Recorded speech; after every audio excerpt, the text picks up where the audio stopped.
Alright, welcome again. This is the second part to my video series, How to Learn to Play Guitar and Bass Guitar for Free Using the Internet. First part was Know Your Instrument.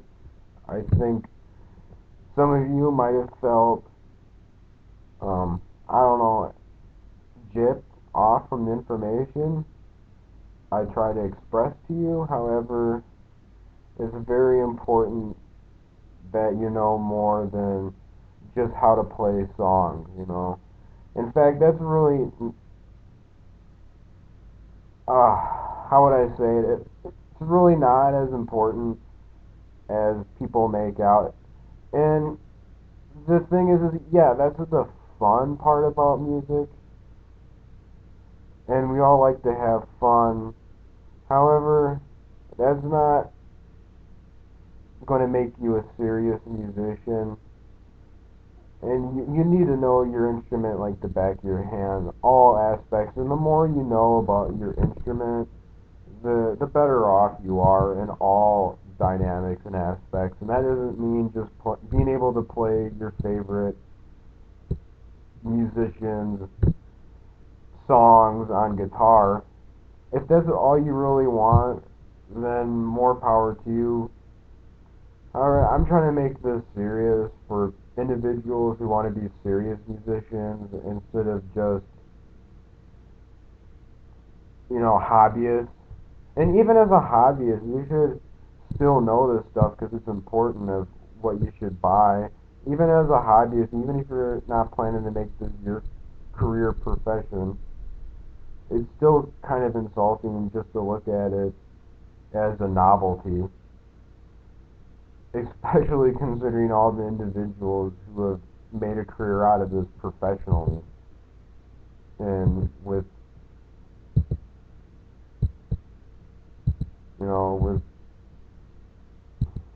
great talent too. So don't look at this aspect as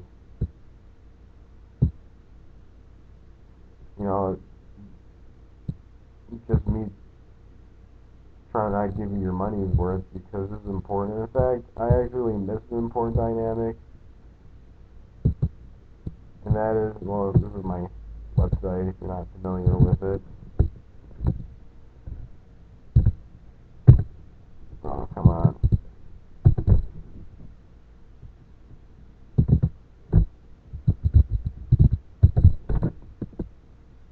And that is, you need to learn about the history and physics and everything about it as well. And you're never going to learn everything there ever possibly could be for the guitar, and maybe you don't want to.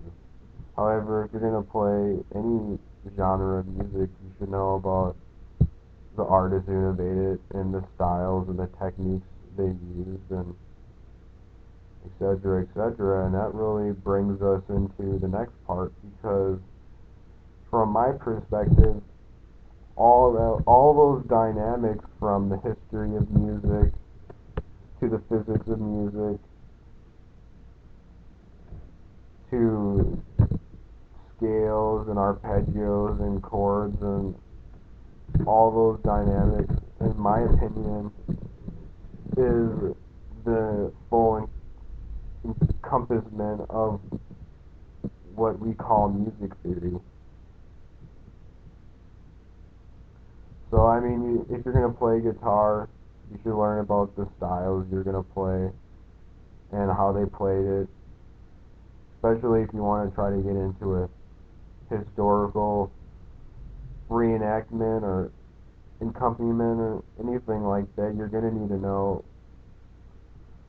how to get a hold of an instrument, preferably that was crafted in those days. And if you too expensive, at least try to find as accurate of a replica as possible, and having to scope and research that down as well. And also, you need to know about the styles and the techniques of that era and of that type of music, and of the different theoretical principles and how they are applied within that music, including the rhythmic variables and the scales they use, and quite possibly the chords and all that as well. And to me, as even as a hobbyist, anything, if you want to take playing an instrument seriously, seriously,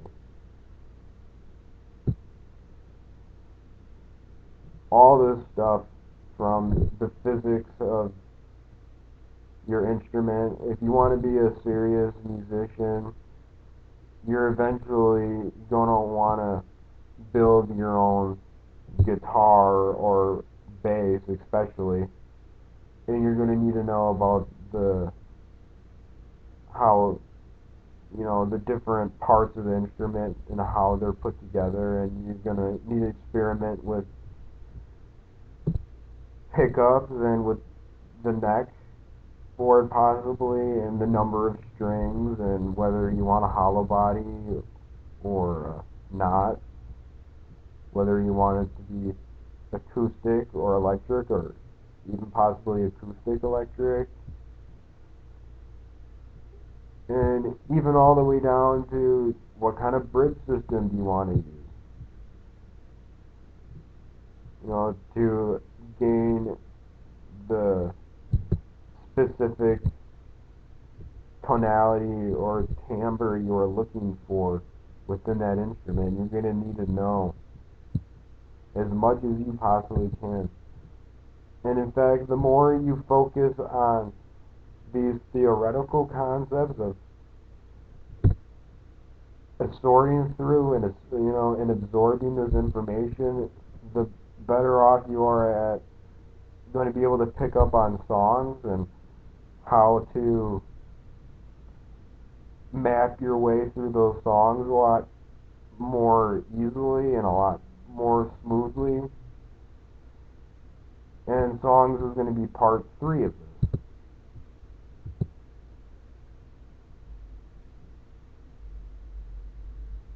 Alright.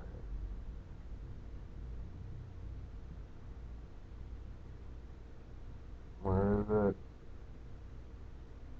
Oh, here it is. So besides knowing your instrument more completely and getting a acknowledged understanding of it, look at this as the manual to being able to perform your craft. Look at this as the technical manual, learning the different styles and techniques along with the actual music theory and how to apply it. And you'll be way better off in the long run than just trying to play full out songs.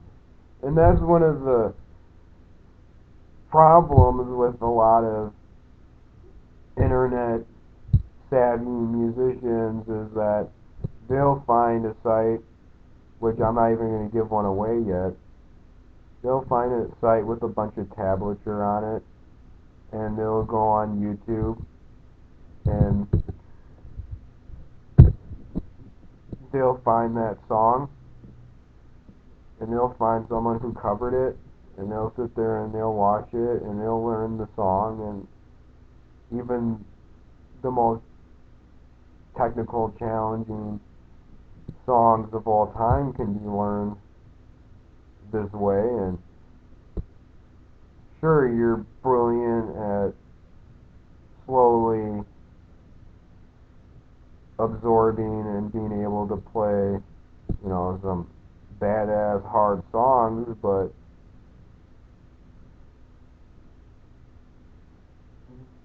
that could limit you in the long run as well, because you're only good at playing those songs.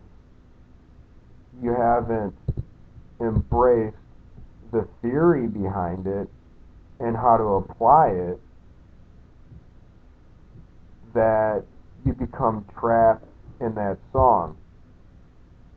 And a good example is I used to watch this guy who covers a lot of Red Hot Chili Peppers songs on bass, and he's an amazing bass player when it comes to covering Red Hot Chili Pepper songs. But then I tried watching him do some original music on stage he recorded with a band of his peers, and he couldn't hold it together, and they just sounded just they didn't have it together, and it's because he was really good at playing Red Hot Chili Peppers cover songs because he studied the song and the tablature and the written music or whatever it was that he focused on. And sure, yeah, it made him a really good player at that music. However, it didn't make him versatile or be able to hold a song together or put his own originality in it because all of his knowledge and experience with music was Red Hot Chili Peppers, which is great if you can play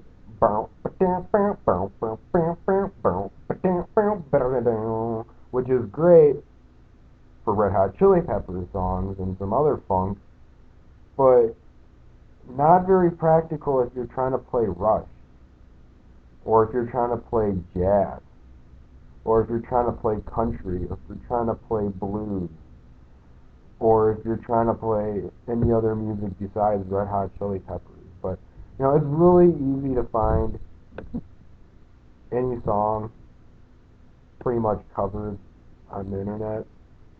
Uh, let's see. I'll just pick one out of random from the songs that pop up on my page right now. Uh,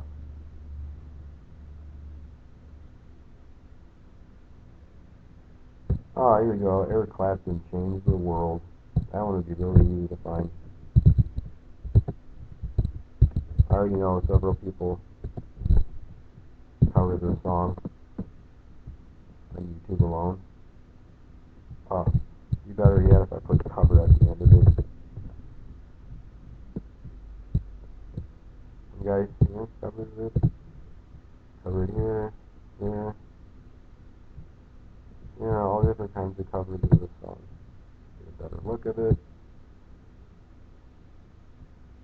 On bass, acoustic, on keyboard. Dear God, you can cover the song on pretty much any instrument just by watching the YouTube video.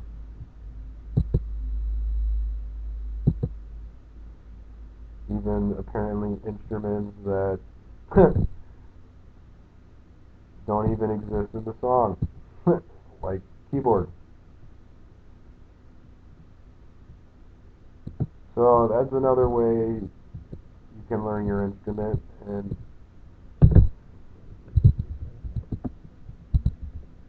this is important in my opinion.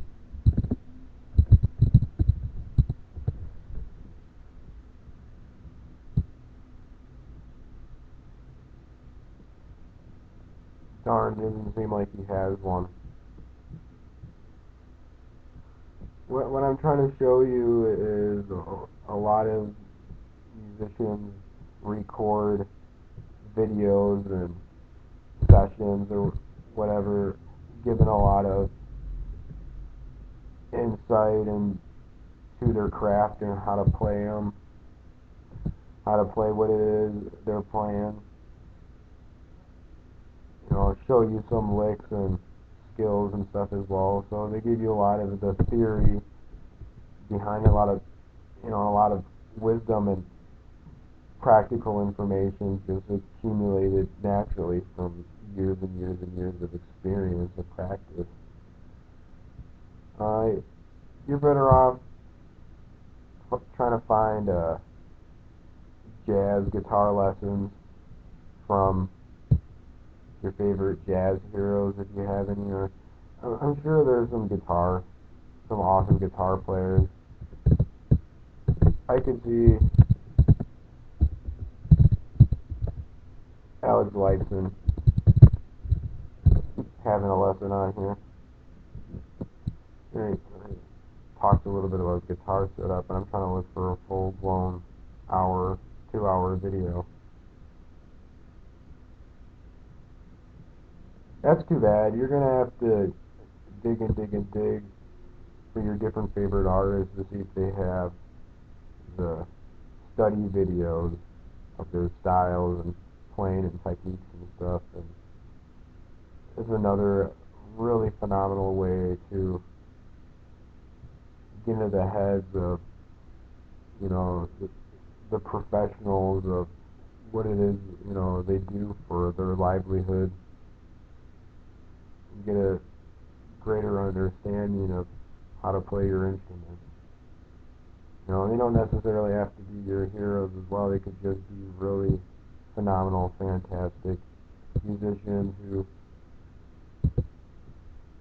either don't own the copyrights to the video they produce, or they feel that the public should have access to that knowledge because they feel they already are successful, or just because they feel that it belongs to the public instead of them. Great. When you can find them, watch them. Instead of watching a movie, or instead of watching your favorite movie 100 times again, sit down and watch a couple of those from some great musicians, and it's just a great free way to acquire greater insight, being basically in a way taught. You get like a 3 hour lesson from one of your favorite musicians, or from one of the best in all styles and genres for the most part. Probably not for most artists, but in a lot of styles and genres you're going to find that. So eventually you're going to have to learn music theory and how to apply it. Here it is for a string guitar. And to help you out, I'm going to give you some pointers on some basic music theory. Like, first of all, what the heck is going on here? Perfect enough as it is, everything's tuned on here to the most important scale you could ever possibly know, the most important mode you could ever know, the most important tuning you could ever know, and the most important key you could ever know. This is the basis of Western music. And this is the most standard of the diatonic scales, which, by the way, are hepatonic scales. And what I mean by hepatonic is that there's 7 degrees leading to the octave, which octave in the key of C would be here as compared to here. That jump. And if this was key to C right here, the jump would be here at the 12th fret, which is what this double button mark represents. The double dots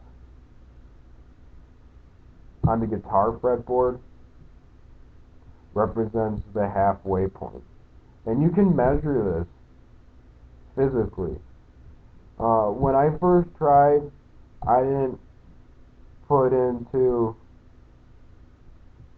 practice the realization that what this upper bridge does, known as the nut on the guitar, is a dampening device, along with the bridge at the bottom, which I'll show you here.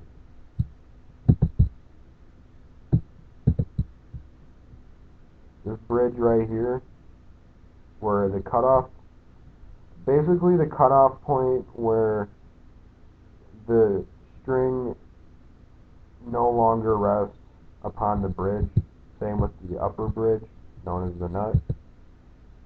And those are dampening devices, and essentially what it does is it cuts off the length of the string to where it's suspended on its own above the fretboard.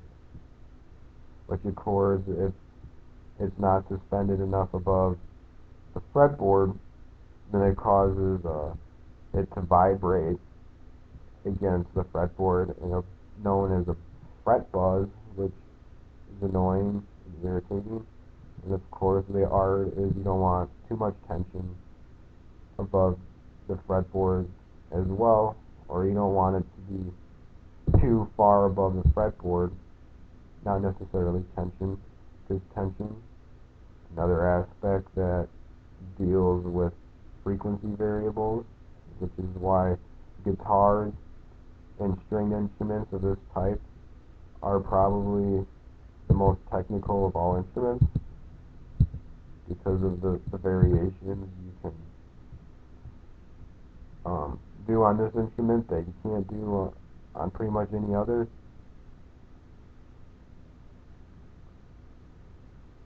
And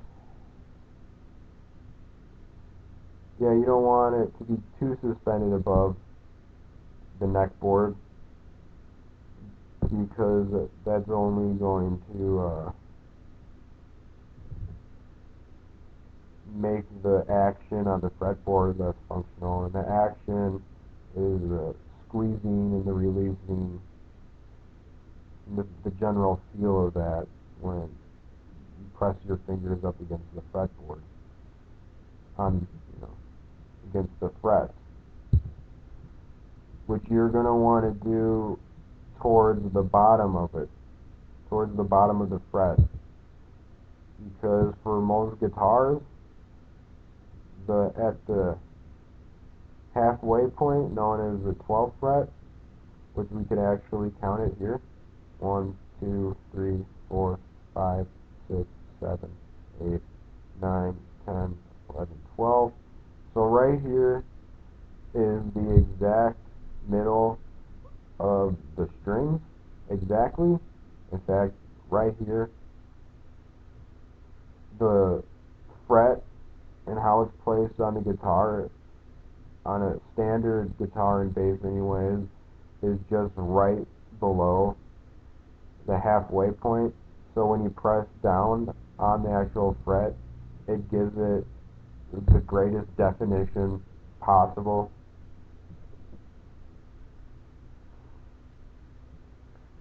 And what you gotta understand about the halfway point is that it's the octave of the open note, which means that the octave of the first fret would be 13th, one fret below. Here, regardless, the halfway point is the octave of the open string. And what the octave is it's the next range above the initial open string range. So, you pluck the 6th string here, and if it's tuned to standard tune, it's going to be the E, which, I can't remember which range it is. You have to look that up.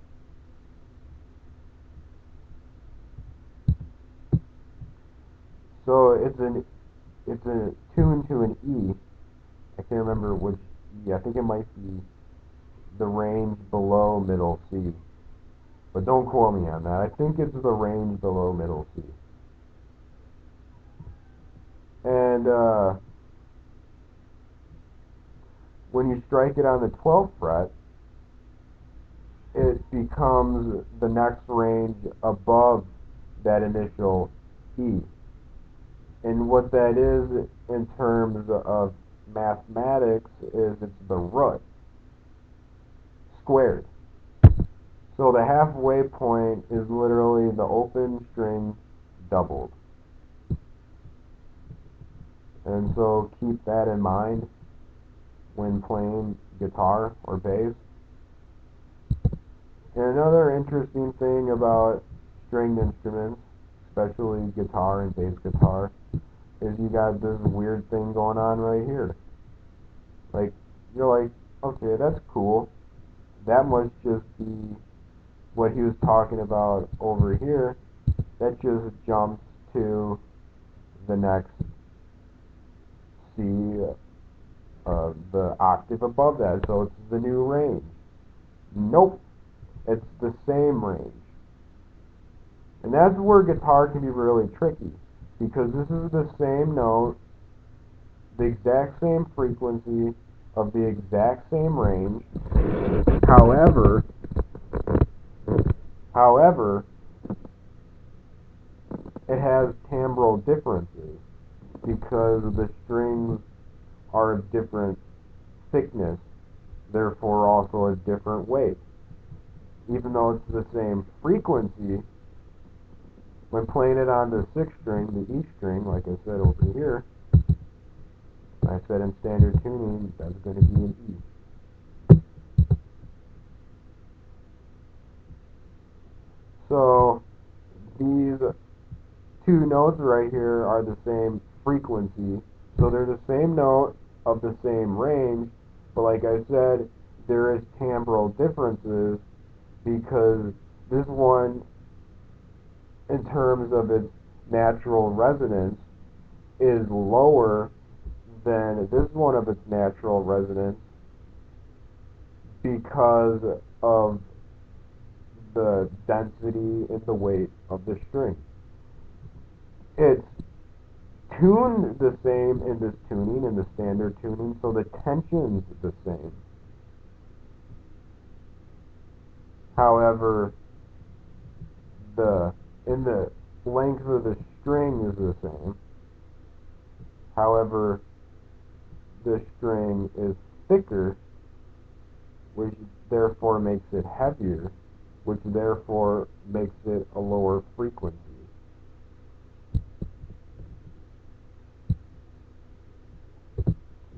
If it was tuned higher using the tuning key, which you don't want to do once it gets to that frequency, you don't want, especially on acoustic guitar, you don't want to tune it any higher than that because the guitar is specially made to be tuned to that range, so it's mechanically designed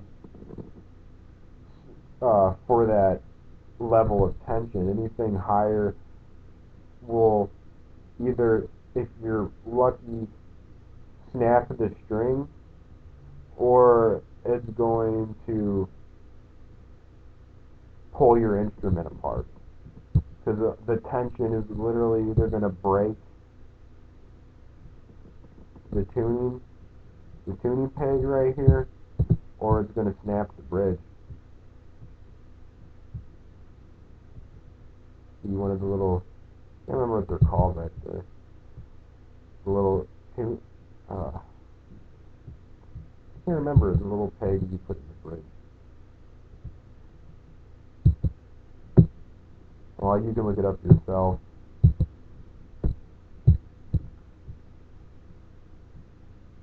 But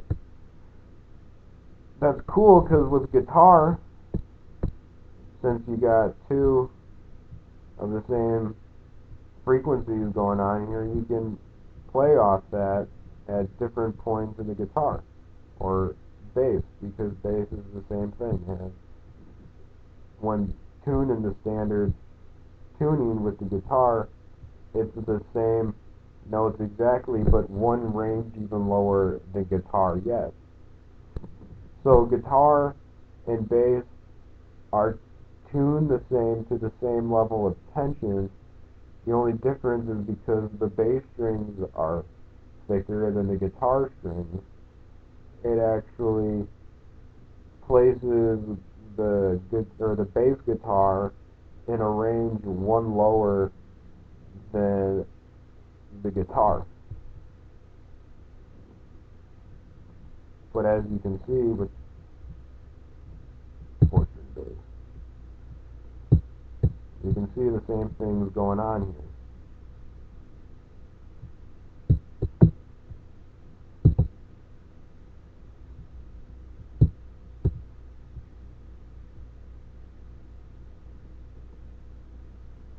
So when you're looking at a bass, look look at a guitar with these two strings missing, with the first two strings missing.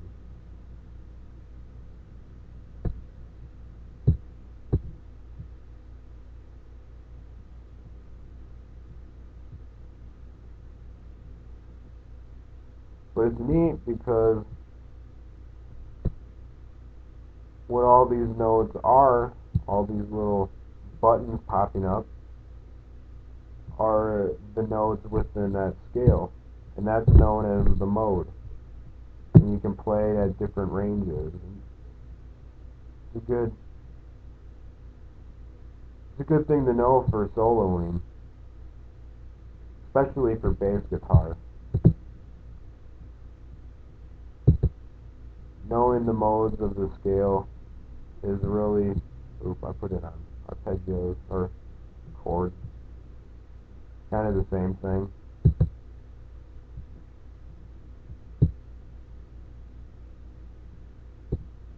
Here you go, here's the same scale but on bass guitar. Here it shows you can play a bar chord right here on the 7th. Be like a 7th, like a minor 7th suspended, something like that.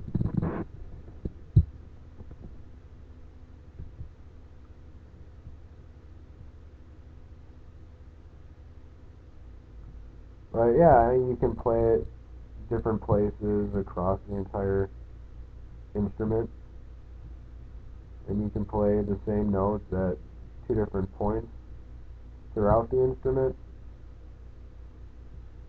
And you still got your octaves. And it's cool because octaves, interesting enough, have a square. Because remember, the octave is the square root. It's this note times this note equals this note. So it's just this note with the same frequency stacked on top of each other, stacked on top of itself. So pretty much you could take, since these are the same exact frequency, the same range, you could say this plus this equals this, or this plus this equals that. Because it's the square root of that. But yeah, this is the mode of the scale. Shows you all the different notes and where they are placed across it. And you can begin to start walking up and down that on bass.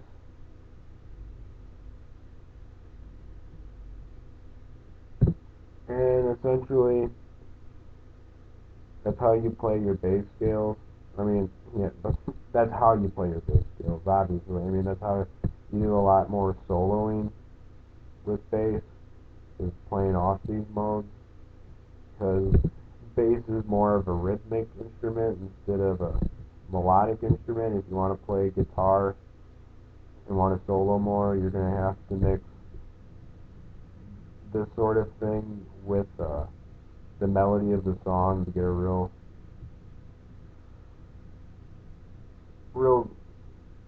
cool, like a real standard solo. I mean, you can have a solo that just plays off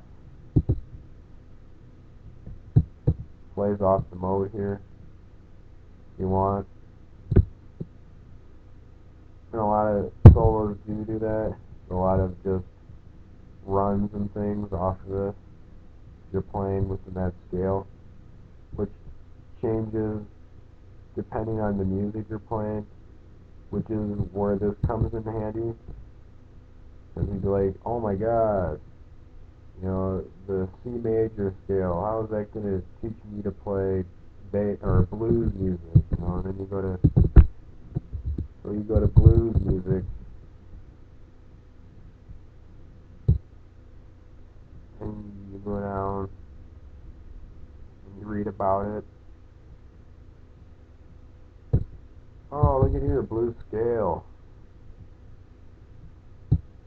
The hexatonic or sixth tone or sixth note blues scale consists of the minor pentatonic scale plus the sharp fourth or flat fifth degree.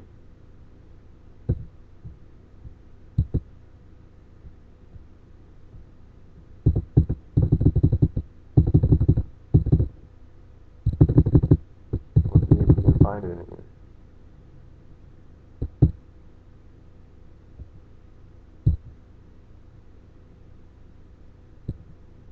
It doesn't give the blues scale per se, so we gotta find the minor pentatonic scale. So pentatonic minor. So that's the minor pentatonic scale here. However, it said,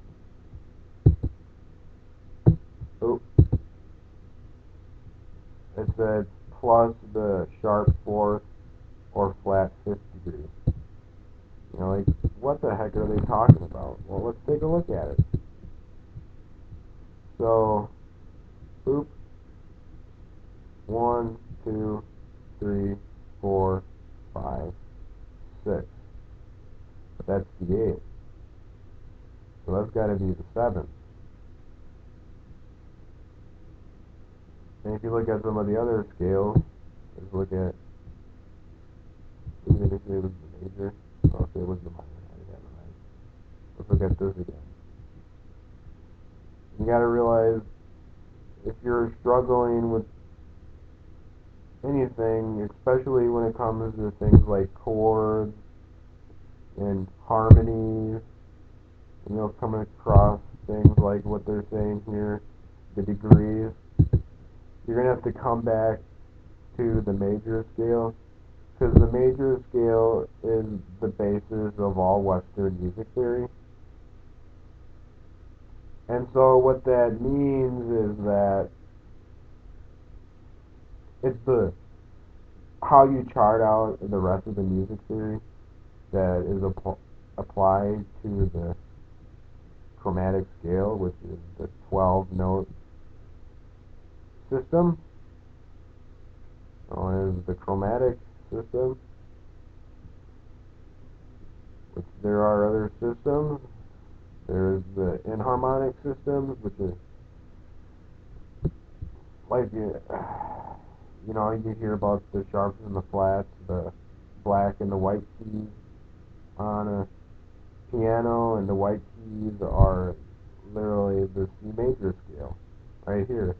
All these notes are literally, it's just giving you all the white notes on the key and where they are placed in this tuning of the guitar. That's what this is showing you right here. This is exactly what that's showing you right here. And then the black keys are everything that's in between all this.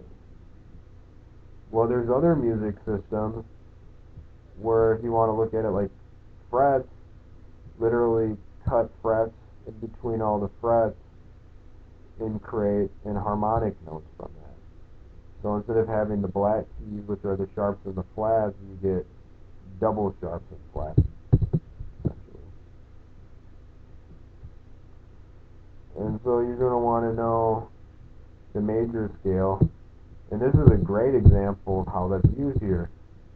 Because here, the minor pentatonic scale, this site doesn't give you what a blues scale looks like, which is a minor pentatonic plus this strange thing they're talking about, degree. Here are the degrees right here. So you got first degree, second degree, third degree, fourth degree, fifth degree, sixth degree, seventh degree, and then eighth degree, which is the octave, which is why this is a heptatonic scale, because, like I said, it's 7 notes leading back to that root note. So it said something about fifth or fourth. So 1, 2, 3, 4. Okay then. Something about this note right here. Let's try this again.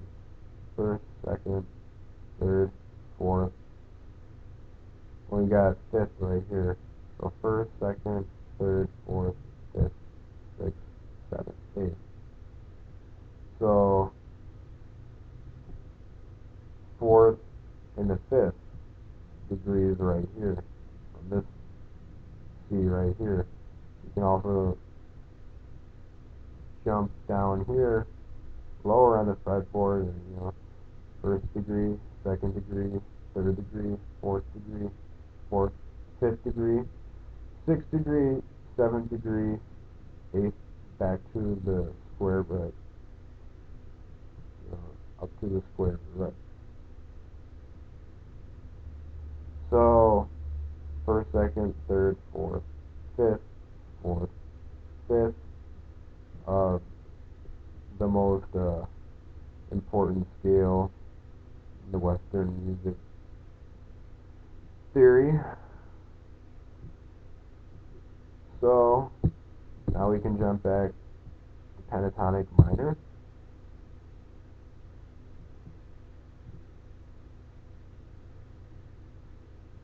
And you got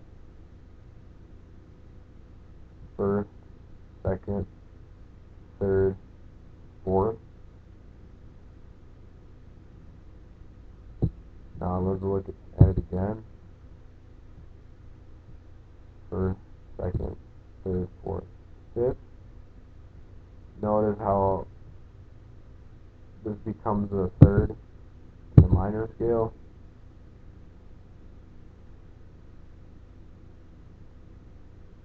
Which makes sense because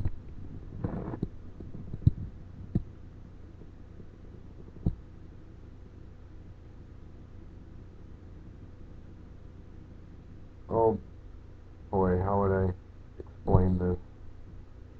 The reason why it makes sense is because in music theory,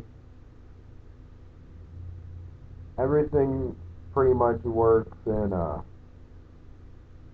smaller and larger groupings. So anything minor is always one half step or always one fret split less than a major.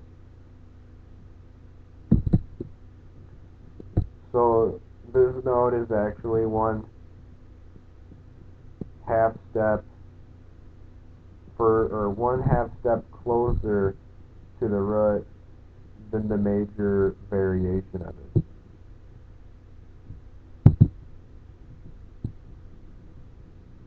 Which you can see here, because the third was initially there, because everything is based off of this blueprint right here. Hopefully this isn't confusing you.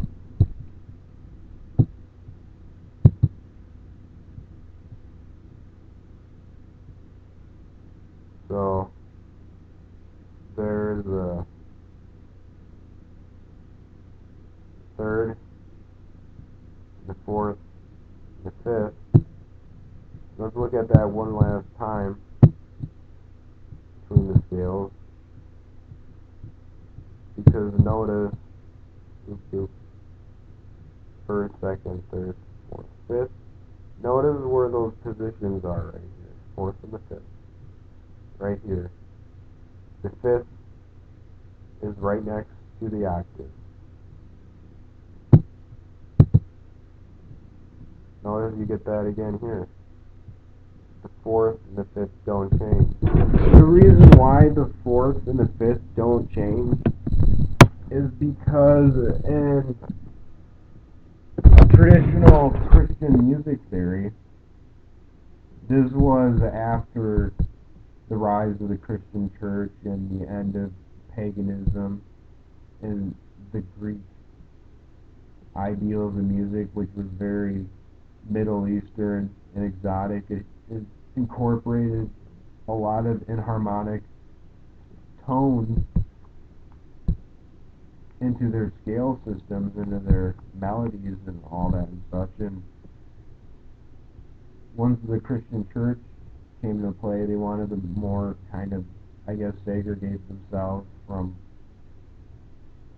probably the growing Muslim tradition. They wanted to separate themselves from that.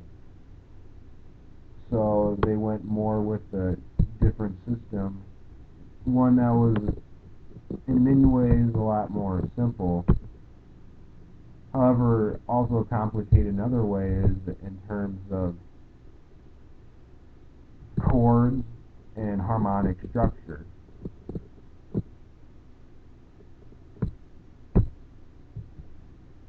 Because the inharmonic tones create greater dissonance, which makes chords virtually useless in their system or harder to use, and really kind of turns their music a little more towards Western tradition when they begin to try to lay their complex and harmonic melodies with chords, because there's always those. I mean, it's possible and it's been done, and so I mean, but that makes it more Western when you start going more for the harmonic uh, structure and undertone as composed to the more rhythmic and melodic technicability of the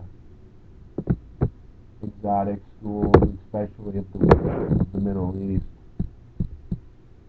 So you got to keep that in mind with what style of music you're trying to portray, and realize that if you're going to be playing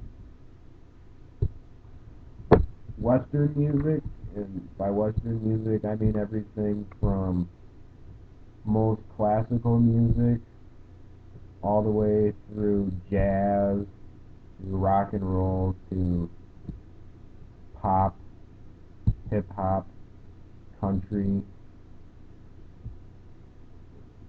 a lot of bluegrass, and all that. You're talking about getting more into the harmonic structures as compared to pure rhythmic and melodic aspects. So like, knowing your chords is essential to playing guitar. Really essential to playing guitar is knowing your chords and your harmonic structures of the song. Knowing what they are, what the underlying harmonic structure is,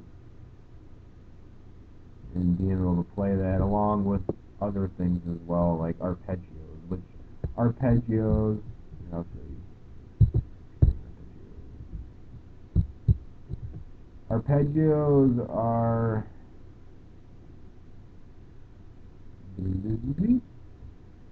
arpeggios are chords played one note at a time.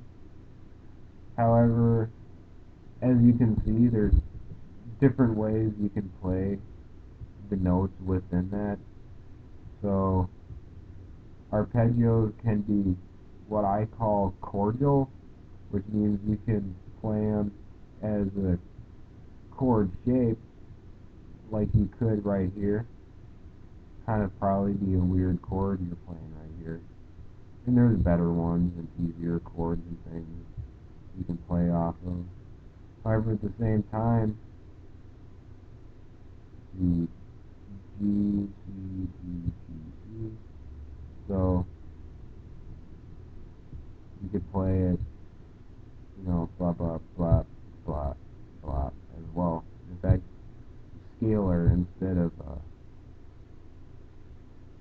necessarily cordial, but of course it's actually kind of, that was cordial as well. It's actually kind of a bad arpeggio looks like to try to play off of. But let's see. Like right here, you can play it. You can play this pattern right here like that as well. So you can play arpeggios like a scale or like a chord and find all kinds of different variations and technical aspects you can, accumulate over time and experiment and really make it unique in your own. If that's the direction you want to go.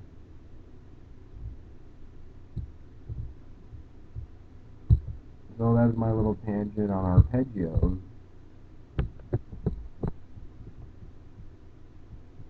Now I was trying to show you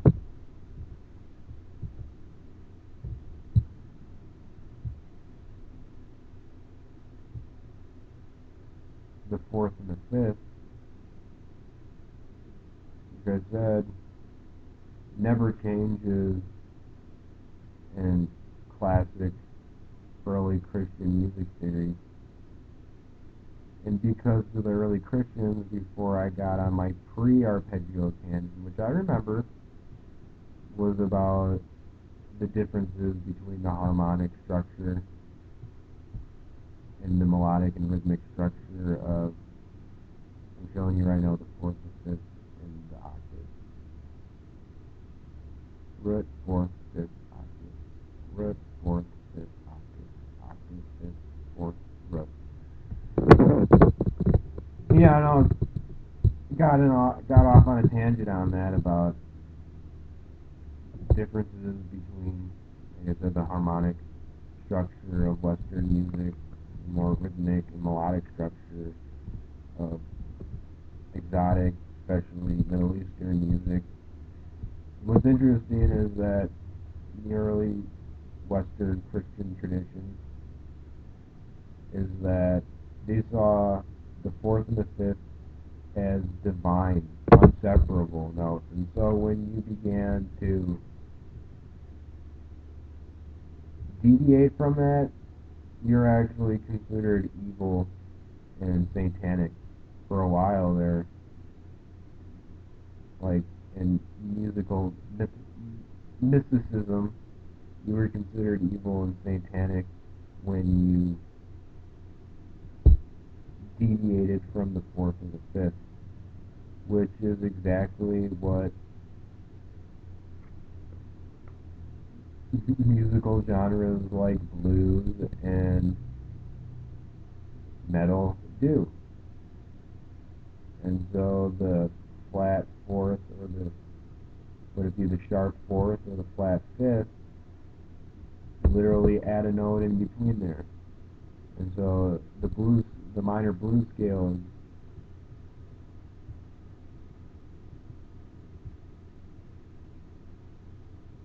the note added here. And that's it. You just have to follow this.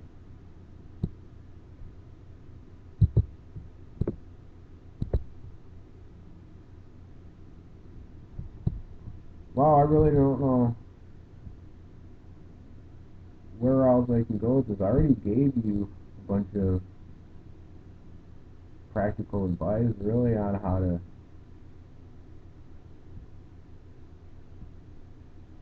kind of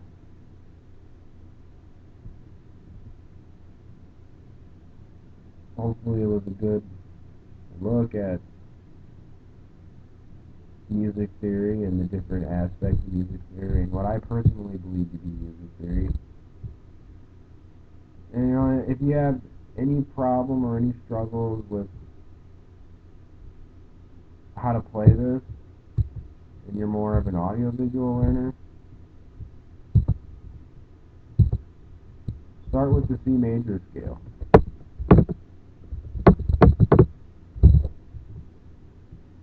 Even better on guitar. You can watch all kinds of videos. Here, this is showing you one section of the fretboard and the notes within that area on the fretboard, kind of a one range area mode, but you can expand upon that in each direction, which is important to know, because I know it gets very confusing early on when you got all these nodes and all these things going on. How do you apply that and expand upon it? It's important to know that. If you want, this is another good resource as well. Nope. Another way of approaching and looking at the C major scale, you can learn about it. All kinds of things. You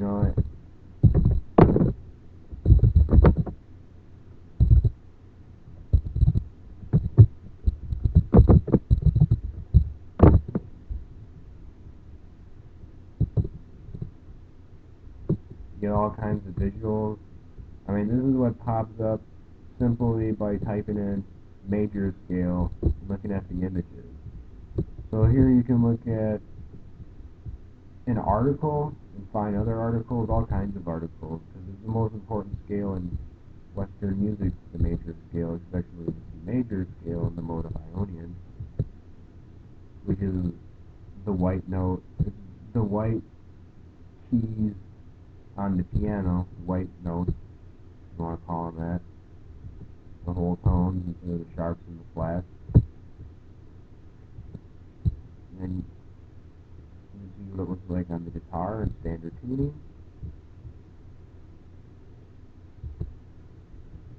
You can watch videos on how it's played, how to play it,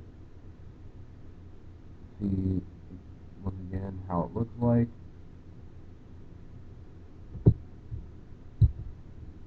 And even find sheet music, how it looks like on the piano.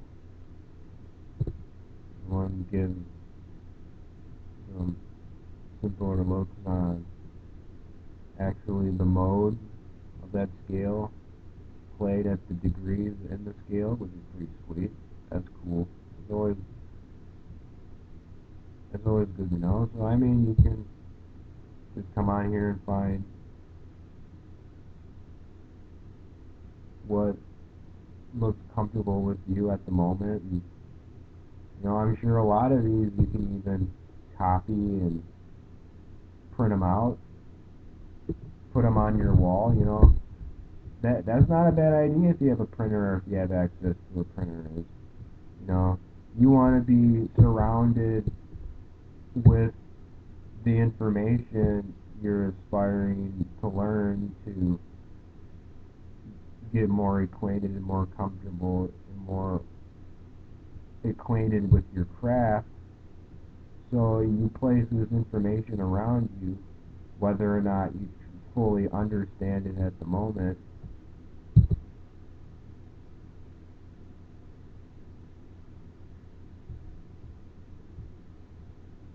And the reason why you do that is so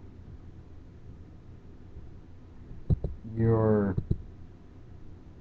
subconsciously accumulating that information because it's becoming part of your environment. And so, in a way, you're learning that information without putting conscious effort into learning that information, and it'll slowly become more familiar and recognizable and easier to digest and to understand and to apply it later on. And if you put even more conscious effort into it on top of subconscious effort, understanding, assimilation through environment, you'll be better off even yet. So you could print this stuff off and put it around in your practice area and put some of it in your bedroom, like on your door, because you always look at your door every day. could even put a few pictures of your guitar icons, your bass icons, and kind of put a collage of different theoretical principles and rudiments on your walls and door, and don't even think a second about it. Don't put conscious effort in trying to learn that. You know, utilize your computer for your computer time and consciously absorb it and learn, because you have all these different formats you can learn it from. Here I have four different sources available, and that's just the tip of the iceberg. There's so many more. So you can put a lot of your conscious time and effort into learning it, and really learning it through the internet, and then you can throw these on your wall, and when you're taking a break from all of the brain, the brain crunching over stimulation that can result in trying to master this all at once, which, oh my God, take it one step at a time. I really feel bad for the individuals who are just learning to play an instrument and came across this and thought they could crunch a lot of this into one section, because it's not, and I'm sure a lot of what I've said is confusing, and you might be frustrated and think what I'm saying is a lie, and some of it very well might be fallacious, and if so, let me know about it, and I'll admit when I made a mistake, and I'd rather make a mistake and catch it, and even if I make a mistake and don't catch it, if you catch it, it's your, at that point, it's your duty as much as mine to bring that to the foreground so that I can change it or edit it or whatever else for the sake of the people. Don't think of it as, you're not going to do it because you have some personal vendetta, or you resent me, or resent what it is I'm trying to give people here. Don't look at it like that, and don't think that, I'll just keep this information to myself and allow him to keep feeding people false information while doing nothing about it. Puts you as much to blame as it does I. Because I'm doing this all myself. This is a one-man project going on here. And, I got a lot of things I'm doing besides just this video series and trying to help you.